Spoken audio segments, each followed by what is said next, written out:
तो आज है ना हम थोड़ा एसर ब्रांड के बारे में बात करेंगे और मुझे ऐसा लगता है कि इनको अपने ऑपरेशन शट डाउन कर देने चाहिए क्योंकि ना ही ये कस्टमर के लिए काम करते हैं, ना ही इनको कुछ फीडबैक का पड़ा हुआ है, ना ही ये मतलब ध्यान रखते हैं इंडियन यूजर का खास करके कि हम अपने प्रोडक्ट अगर बेच देते हैं तो आफ्टर सेल सर्विस के बाद में भी कुछ होता है, वो सारा कुछ इनको पता ही नहीं। तो हम पूरा सिनेरियो समझेंगे क्यों मैं ऐसा कह रहा हूँ और क्या एसर ठीक ब्रांड भी है कोई प्रोडक्ट परचेज को लेकर, क्योंकि करंट टाइम में आप इनके लैपटॉप परचेज कर सकते हो, दूसरा टीवी वगैरह आते हैं वो परचेज कर सकते हो, फिर कुछ प्रोजेक्टर्स है और भी कुछ छोटे छोटे एसेसरीज है, बट ज्यादातर इनको लोग लैपटॉप और उसके बाद में जानते हैं टीवी वगैरह के लिए। और ये मैं नहीं कह रहा हूं, ये ऑनलाइन है ना एसर ब्रांड को लेकर इतना भरा पड़ा है ना कि अगर आप ढूंढते ढूंढते देखोगे ना तो पागल हो जाओगे कि एक बार सोचोगे एक ब्रांड इस लेवल तक का काम कर रहा है। और मेरा भी पर्सनल एक्सपीरियंस है जो कि बहुत ज्यादा डेंजर है। डेंजर इसके लिए क्योंकि लिटरली मैंने आज से अब 2 मंथ्स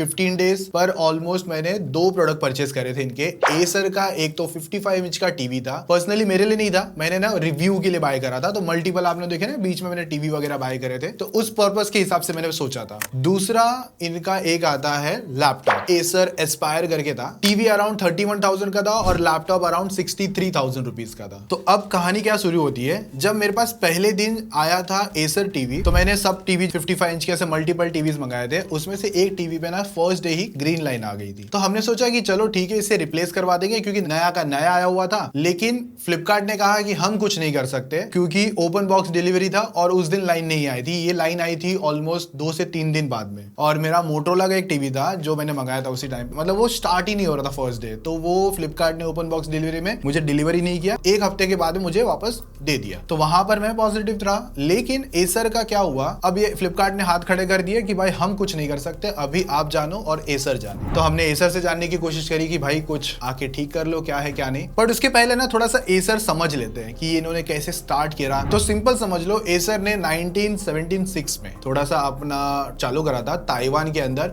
और ये ना मल्टीटेक करके इनका नाम था और 11 बंदे लोग के साथ हुआ था, स्टार्ट किया था इन्होंने। 1987 में एसर का नाम चेंज होके एसर पे हो गया। अब ये 1995 से 2010 तक इनका गोल्डन एरा चलता है, जैसे कि यहाँ पर इन्होंने बहुत सारे ब्रांड के साथ में मिलकर या फिर कह लो एक अपनी सीरीज चालू करी थी, जो कि एक एस्पायर हो गई है, फरारी सीरीज थी, प्रेडेटर है, फिर वन नोटबुक आता है और वन नोटबुक इनका है ना मतलब टॉप सेलिंग में आता था एक टाइम पे, और 2009 तक तो ये टॉप 3 ब्रांड में आते थे। और देखो लैपटॉप और पीसी का मार्केट है ना एक टाइम के बाद में ना मतलब राइज होना स्टार्ट हुआ था, तो धीरे धीरे जो कॉम्पिटिटर्स थे उन्होंने अपना मतलब सर्विस एक्सपीरियंस और लैपटॉप की जो प्राइसिंग वगैरह वो अच्छी देनी चालू करी। तो एसर है ना एक टाइम के बाद में पीछे आने लग गया। मतलब इनका सबसे बड़ा डाउनफॉल है इनका प्रोडक्ट नहीं, इनका आफ्टर सेल सर्विस। जैसे कि अगर ये प्रोडक्ट बना तो देते हैं, बट उसके बाद में जो भी तकलीफ आती है, जो भी इश्यूज आते हैं, वो कोई सॉल्व करने के लिए कर नहीं सकते क्योंकि एसर डायरेक्ट काम नहीं करता। जैसे कि सैमसंग के खुद के स्टोर्स है, वो खुद आपको सर्विस दे देगा, एप्पल भी खुद सर्विस दे देगा, कुछ और भी ब्रांड्स है चलो वो डायरेक्ट सर्विस दे देते हैं, बट एसर बोलता है कि हम नहीं कर पाएंगे, हमने थर्ड पार्टी को सोर्स कर दिया है। तो मतलब मैं कह लूंगा कि 90% टाइम मतलब ये थर्ड पार्टी सोर्स हो जाता है एसर की तरफ से। तो जो भी प्रॉब्लम आएगी वो थर्ड पार्टी वेंडर होगा, वही सॉल्व करके देगा, कैसे करके देगा क्या है, बस वो वेंडर और वो मुझे पता है, एसर को कुछ नहीं पता इस बीच में। अभी देखो मैंने जितना गूगल करा है, अब ये सही है गलत है पता नहीं, ये जो थर्ड पार्टी ब्रांड है ये इनकल्ड करके ब्रांड है, ये सारी चीजें पार्ट्स लेकर आते हैं, चिपकाते हैं, देते हैं, जो भी है मतलब वही सारा काम करते हैं, जितना मुझे समझा था। क्योंकि मैंने ना कस्टमर केयर से पूछने कोशिश करी थी भाई आप लोग कौन हो, मतलब कहाँ से चीजें सर्विस कर रहे हो, बोले सर ये कॉन्फिडेंशियल है हम बता नहीं सकते। ठीक है, होगा प्राइवेट डेटा वटेवर जो भी होगा उनका। तो एसर लैपटॉप की ना सबसे बड़ी प्रॉब्लम तो चलो एक बार सर्विस सेंटर भी थी, बट एक और इनके इश्यूज है, ओवरहीटिंग ऑल्सो थ्रॉटलिंग। ये बहुत सारे उनके परफॉर्मेंस में देखने मिलती है और इसका एक लाइव एग्जांपल मेरे पास भी है। मैंने एसर का एक एस्पायर लैपटॉप खरीदा था, वैलोरेंट जैसा गेम जो मोस्ट ऑफ हर एक लैपटॉप में चल जाता है, कोई इश्यूज नहीं है, मतलब कोई ऐसा कुछ छोटा मोटा कुछ हो गया तो हो गया, वरना वो बेसिक से बेसिक लैपटॉप में भी वो गेम चल जाता है। तो वहां पर वैलोरेंट जैसा गेम इंस्टॉल नहीं होता, ऑल्सो इंस्टॉल होने के बाद में वो चालू नहीं होता अगर वो इंस्टॉल हो भी गया तो हमने ना बहुत सारे हाथ पैर मारे। पहले हमने सोचा कि चलो ठीक है एक बार नहीं हो रहा होगा, कुछ इश्यूज है, तो हमने ऑनलाइन से कुछ देखा और अपने वैनम भाई से भी पूछा था कि भाई ये इश्यूज है। तो एंड में हमने सारी चीजें कॉल पे बातचीत कर करा के एंड में ऐसा हुआ कि ये डिफॉल्ट प्रोडक्ट है, इसमें वो गेम चालू नहीं हो रहा। चलो हम नूब निकले, नहीं कर पाए, ठीक है। एसर से बहुत मुश्किल के बाद में एक कॉल अरेंज होता है कि भाई आओ देखो प्रॉपर सॉल्व करो। भाई आते हैं, ये इजी नहीं है, मैं आगे समझाऊंगा कैसे हुआ, बट आते हैं। उन्होंने सोल्यूशन क्या दिया कि आप में जो लैपटॉप में 8 GB रैम लगी है ना, उसकी वजह से गेम नहीं चल रहा। मैं बोला ऐसा तो नहीं होना चाहिए, क्योंकि बहुत सारे लैपटॉप है जो 8 GB रैम पे चला देते हैं। और मेरे पास MSI का लैपटॉप है जो मैंने रिसेंटली उसी के साथ परचेस किया था, तो वो लैपटॉप पे चल रहा है। लेनोवो लॉग लैपटॉप पे चलता है, और भी बहुत सारे लैपटॉप्स है हमारे पास, उसमें चल रहा है। बस उस स्पेसिफिक मॉडल एसर में नहीं चल रहा था। तो वो सॉल्यूशन ये था कि 16 GB रैम कर लो। हमने कहा हमको पैसा नहीं डालना, हमको नहीं चाहिए, हमको 8 GB रैम पे ही चला के दो, भले ही बकवास चलेगा, हम चला लेंगे। वो तो नहीं सर, नहीं चल पाएगा। बोले तो फिर आप लोग एडवर्टाइज क्यों करते हो कि ये परफॉर्मेंस और बाकी सारी चीज़ों में? तो बोले सर देखो वो हमारा काम नहीं है, हम नहीं जानते आपने क्या करा क्या नहीं करा, मैं आपको एक सॉल्यूशन दे रहा हूँ। मैंने हार के सोचा कि ठीक है एक रैम ही डालनी है, 2-3 हज़ार की आएगी, ज़्यादा से ज़्यादा 4 हज़ार में आ जाएगी। मैंने चलो डाल देंगे। मैंने बोला आप कोटेशन दे दो मुझे रैम का, मैं अभी आपको ऑर्डर दे देता हूँ। वो बोलते हैं सर मेरे पास कोटेशन नहीं है। मैं बोला भाई आप एसर से लैपटॉप से आए हो इंजीनियर, और आपके पास एक रैम छोटी सी बेसिक चीज़ का कोटेशन नहीं है। बोलते सर आपको ही निकालना पड़ेगा। मैं बोला भाई जिस मुसीबत से आप मेरे सामने बैठे हो ना, तो मैं अगर रैम का कोटेशन निकाल ले गया ना एसर के साथ में, तो मुझे 1 महीना और लग जाएगा और उसके बाद में भी सोल्यूशन नहीं आएगा। तो बोलते सर हमारे हाथ में नहीं है। वो उसने अपने हाथ खड़े कर दिए, फिर उसने छुटकारा पाना था उसको यहाँ से, तो ये बोल के चला गया कि भाई मैं आपको बाद में कॉल करके कोटेशन देता हूँ। उस बात को ऑलमोस्ट 60 दिन के ऊपर हो चुके हैं और उस भाई का आज तक कॉल नहीं आया। बोले भाई कर क्या रहे हो उधर? एसर के लैपटॉप ही बना रहे हो ना, कि वो और कुछ बना रहे हो, कि कुछ और ही उधर अलग काम चालू है आप लोगों का? हम भी कंटाल गए, हमने भी छुटकारा पाने के लिए बोला भाई तू जा, हम देख लेंगे इसका क्या करना है। अभी देखो उसका सिंपल सोल्यूशन मेरे पास यही है कि मेरा तो कुछ नहीं है, बट अगर कोई ऐसा यूजर है जो फर्स्ट टाइम ऐसा लैपटॉप परचेस करता है और उसने एसर से लैपटॉप ना खुलवा के बाहर से कहीं खुलवा लिया, तो उसकी वारंटी पूरी कंप्लीट खत्म हो जाएगी, क्योंकि एसर काम करके नहीं दे रहा। आपको थक हार के बाहर ही जाना पड़ेगा, और जब आप बाहर जाओगे तो पार्ट्स खुला हुआ मिलेगा। तो एसर कभी अगर फ्यूचर में इशू आया, एसर बोलेगा कि भाई इसमें वारंटी अवॉइड है, आपने मतलब खोल रखा है। मतलब भाई खोलना ही पड़ेगा, तुम करके नहीं दोगे तो मेरे पास वो सॉल्यूशन था कि मैं बाहर करवा सकता हूँ, बट मैंने अभी तक वो करवाया नहीं है। मुझे वैलोरेंट नहीं चलाने का इतना शौक है उस लैपटॉप में। मैंने उस लैपटॉप को एक डस्टबिन एरिया में छोड़ा हुआ है फिलहाल के लिए। दूसरा सबसे बड़ा प्रॉब्लम मेरे साथ उसी टाइम पे होना था, मेरा एसर टीवी का भी एक प्रॉब्लम, जैसे मैंने आपको स्टार्ट बताया ना, वो निकल कर आ गया। भाई वो उस पर ग्रीन लाइन आई, आज उसको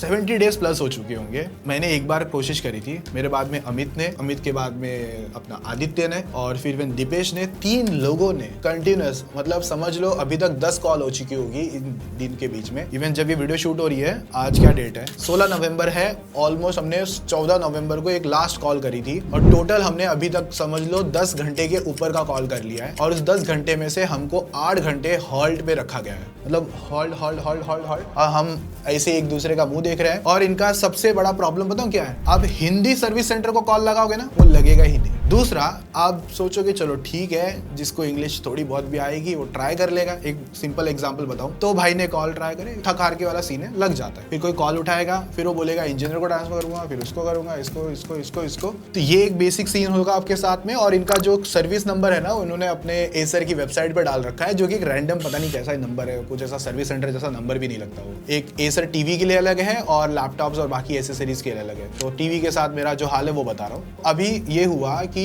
समझ लो 10 दिन के कॉल के बाद में उन्होंने कहा कि आपका टीवी आ चुका है हमारे गोडाउन में, या फिर उनके जो भी, जैसे कि मैं वसई में रहता हूँ, तो वसई के किसी एरिया में उनका कोई होगा, वहां पर आ चुका है। बोले चलो ठीक है कोई बात नहीं, कब भेज रहे हो? तो बोलते सर परसों आ जाएगा। वो परसों करते करते करते आता ही नहीं है, फिर हमको वापस कॉल करना पड़ता है, फिर 2 घंटा कॉल रुको, फिर बाद में वो बात करेंगे। फिर वो बाद में ऐसा होता है कि सर आपका टीवी है ना, हम भेज सकते हैं, बट प्रॉब्लम ये है कि हमारे पास टेम्पो अरेंज नहीं हो रहा है। मतलब एक ट्रक, छोटा मिनी ट्रक, मिनी हाथी जिसको हम सिंपल बोले, या एक टेम्पो, इवन उनके पास वो अरेंजमेंट नहीं है कि हम वो लाके नहीं दे सकते, इसके लिए आपका प्रोडक्ट पड़ा हुआ है। मैं बोला भाई 2025 में जी रहे हो, पॉर्टर जैसी वेबसाइट है, डालो लेकर आओ। अगर जो यूज करते हैं टेम्पो सर्विस, जैसे कि आप ओला उबर कर लेते हैं, वैसे पोर्टर आता है, तो वो उनके पास ऑप्शन नहीं है, और प्लस उनके पास स्टाफ नहीं है लेके आने के लिए। चलो कोई बात नहीं, आपके पास स्टाफ नहीं है, कोई बात, हम आ जाते हैं, हम पिकअप कर लेंगे। नहीं सर हम आपको एड्रेस नहीं दे सकते क्योंकि वो कॉन्फिडेंशियल है। मैंने एक बार पूछ ही लिया, क्या कॉन्फिडेंशियल है, ऐसा क्या बना रहे हो उधर? लैपटॉप के अलावा कुछ और बना रहे हो क्या कि जो आप बता नहीं सकते? सकते उधर आके, या आपका कोई सर्विस सेंटर है भी या फिर कोई झोपड़ी में कोई डाल के कॉल वॉल उठा के बात कर रहे हो। फिर हम समझ गए कि ये हर बार हमको बोलते हैं 4 दिन बाद आ जाएगा, 3 दिन बाद आ जाएगा, बट वो 4 दिन 5 दिन कभी नहीं आया। लास्ट कॉल में भी यही कहा कि हमको फ्राइडे को मिल जाएगा। आज मैं जिस दिन शूट कर रहा हूँ संडे है। तो मतलब एसर को कुछ भी परवाह नहीं है, ना ही कस्टमर केयर का तो मैं छोड़ूंगा भी, उतना ध्यान भी नहीं दूंगा सही बोलूं तो। लेकिन जिसका जो ब्रांड है भाई उसको ही नहीं फर्क पड़ रहा है। एसर वालों को इंडिया में कोई लेना देना नहीं। एक तो हिंदी कॉल अरेंजमेंट नहीं है। तो मैं आपको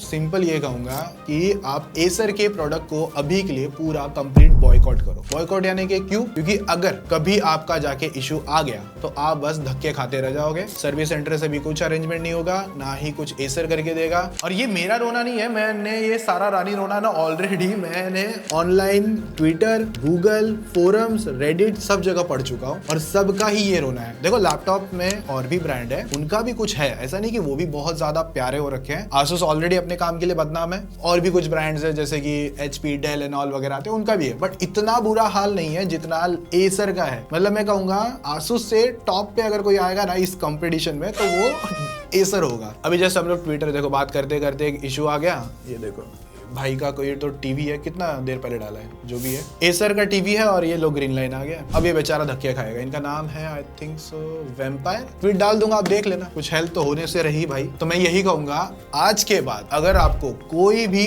क्रिएटर, कोई भी टेक यूट्यूबर, कोई भी लैपटॉप क्रिएटर जो लैपटॉप की वीडियोस ऐसे कोई भी क्रिएटर एसर प्रोडक्ट रेकमेंड कर रहा है, मैं हूं या कोई भी हो, उनको आप कंप्लीट लिख देना। अगर आप गारंटी लेते हो कि इसकी मुझे सर्विस मिल जाएगी तो ही मैं परचेस करूंगा आपके नाम से। तो मैं आपको यही कह रहा हूँ, भर दो। अगर एसर जहां पे भी है भर दो, क्योंकि इसमें आप लोगों का ही फायदा है। मेरा तो ऑलरेडी नुकसान है, मैं वो नहीं ठीक करवा रहा हूँ। अभी वो होगा तो होगा, नहीं तो मैं ग्रीन लाइन लगा के स्टूडियो में इसको यूज कर लूंगा। और लैपटॉप पर तो मुझे क्या ही बोलूंगा, जिन्होंने लिया उनका रोना हो जाएगा। और जितना आगे कुछ सोल्यूशन मिला मुझे और भी बेटर वे से, तो मैं आपके लिए हेल्प करने की कोशिश करूंगा। बट एसर, अगर आप में से कोई भी ये वीडियो देख रहा है, गलती से भी आपने क्लिक कर दी है, तो क्योंकि मैंने कुछ दिन पहले आसूस पे एक वीडियो बनाई थी, तो आसूस वालों ने मुझे कॉल एक ट्राई करा था, बट मैंने वो ध्यान नहीं दिया उतना। मैंने सीधा कहा था कि भाई आप अपना काम ठीक कर लो। तो वही सेम चीज मैं बोल रहा हूँ। एसर, अगर आप में से कोई सुन रहा है, आप मेरा प्रोडक्ट ठीक करो ना करो मेरे को मतलब नहीं है, मैं कहीं जाके इसको कचरे में फेंक दूंगा। मैं बस आपको कह रहा हूँ, आप किसी जेन्युइन, मैं तो चलो आपको जेन्युइन नहीं लगाऊंगा, बट कोई जेन्युइन यूजर होगा, बस उसके साथ ऐसा टाइम पास मत करना। आप अपना सर्विस ठीक करो,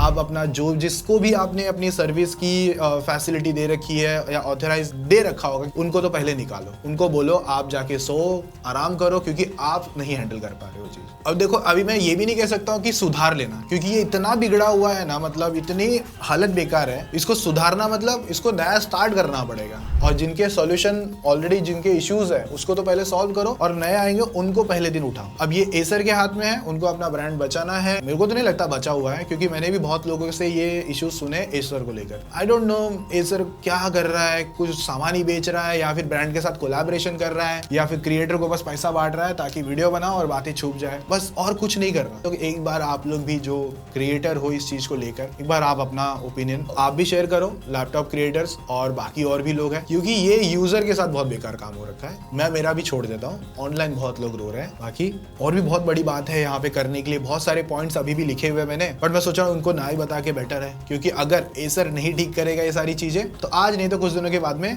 लोग चीजें खरीदना बंद कर देंगे। मैंने तो समझ लो 55 इंच के 5 टीवी खरीदे थे अलग अलग ब्रांड से, बाकी सब में इशू नहीं आया। एक ब्रांड है उसके साथ इशू आ रहा है, इन्फिनिक्स का टीवी मैंने यहाँ पे लगा रखा है, उसमें थोड़े बहुत इश्यूज है। अगर वो बहुत ज्यादा मेजर हुआ तो मैं वो भी ट्राई आउट करने वाला हूँ। बट ऐसे ही कोई और ब्रांड है जिसने आपको रुला रखा है, जस्ट कमेंट में मुझे बता देना, मैं उनकी भी सर्विस लेने की ट्राई करूंगा, उनका आफ्टर सेल सर्विस देखूंगा कि देखते हैं वो कैसे काम करते हैं। सो लेट्स सी कैसा रहेगा, क्या रहेगा। मेरा रिक्वेस्ट यही है, एसर के प्रोडक्ट आज से परचेज करना बंद करो, चाहे उनका लैपटॉप चाहे उनके टीवी। सो ये वाली बातचीत है। बाकी आप लोग जो भी रहा, मेरा जो एक्सपीरियंस था मैंने आपके साथ शेयर कर दिया। ऑलमोस्ट मेरा कितना 1 लाख रुपए का वेस्टेज हो गया, ऑलमोस्ट 1,90,000 का, ठीक है। बाकी और लोगों का ना हो वो बेटर रहेगा, इससे बेटर तो यही था।